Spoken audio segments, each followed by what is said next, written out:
Just my grandmother used to say, you know, my grandmother used to say, if you can't stand the heat, get out of the kitchen.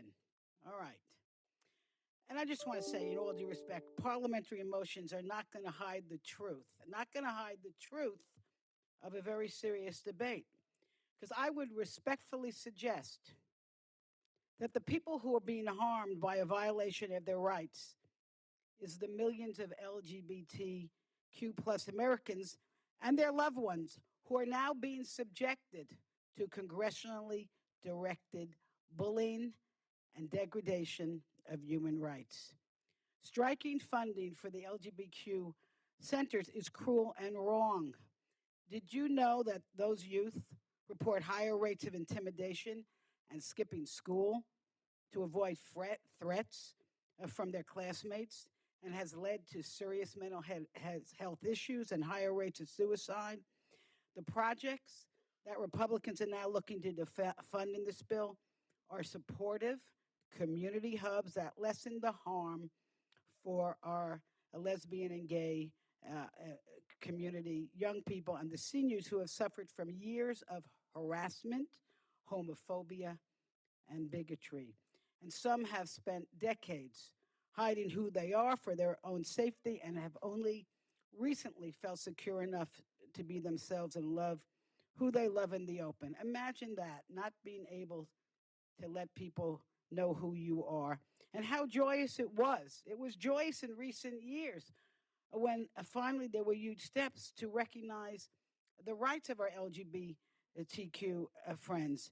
And now we're going backwards. A new extreme United States Supreme Court decision, and some in our midst, I'm not going to say who, I don't want to hurt any feelings, but some in our midst want to score political points by hurting the LGBTQ people any chance they get.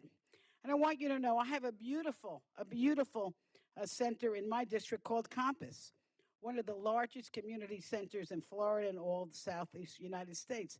Their mission is to engage, empower, enrich the lives of our LGBTQ plus people and those impacted by HIV and AIDS.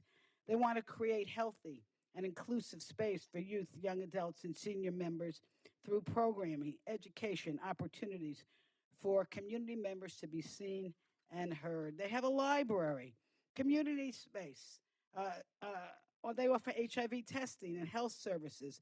Compass, like the three projects this amendment funds, is a critical, safe space and hub for the LGBTQ plus community. It saves lives, it gives hope, and makes a community a better place in which to live. So shame, shame, shame. Shame, shame, shame. It sounds like a song, doesn't it?